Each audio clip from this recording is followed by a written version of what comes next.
सूरजपुर गांव के बाहर एक प्राचीन तालाब था। अमावस्या की रात वहां से भयावह आवाजें आती। कहते थे कि उस जल में रानी पद्मावती की आत्मा कैद थी। एक दिन गांव की कन्या देवकी तालाब में गिरी और आत्मा ने उसे पकड़ लिया, लेकिन उसने कांपते हुए एयूएम नमो भगवते वासुदेवाय का जाप किया। तभी जल से प्रकाश फैला और विष्णु भगवान प्रकट हुए। उनके हाथ के चक्र ने उस श्रापित आत्मा को मुक्त कर दिया। तालाब फिर से पवित्र हो गया। शिक्षा: केवल साहस नहीं, भक्ति ही सच्ची रक्षा करती है। दूसरे गांव में भूतवन था। वहां रात को लोग गायब हो जाते थे। कहते थे एक राक्षसी आत्मा निर्दोषों की बलि लेती है। एक युवा अयान ने सच देखने की ठानी। वह वन में गया और अचानक रक्त से लथपथ राक्षसी सामने आ गई। उसकी आंखें अंगारों जैसी थीं। अयान डरकर कांपने लगा।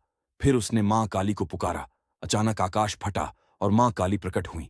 सिंहनाद किया और तलवार से राक्षसी का वध कर दिया। भूतवन फिर से शांत हो गया।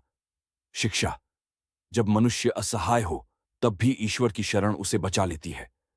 कांशीरामपुर गांव के बाहर एक श्मशान था। हर शिवरात्रि की रात वहां प्रेतराज उठता और किसी की आत्मा खींच लेता। यह वही तांत्रिक था जिसे शिवजी ने दुरुपयोग के कारण शाप देकर बांध दिया था।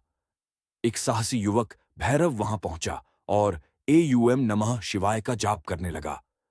तभी आकाश में डमरू बजा और शिव प्रकट हुए। त्रिशूल से प्रेतराज को भस्म कर दिया। श्मशान शांति का स्थान बन गया। शिक्षा: शिव का नाम मृत्यु और भय दोनों को हराता है। कालताल नामक स्थान पर चंडालिनी की आत्मा कैद थी। अमावस्या की रात वह किसी को भी खींच लेती। एक दिन युवक अरविंद वहां गया। आत्मा ने उसे पकड़ने की कोशिश की, पर उसने दुर्गा मां का नाम जपना शुरू किया। जय मां दुर्गा, जय मां शेराम वाली।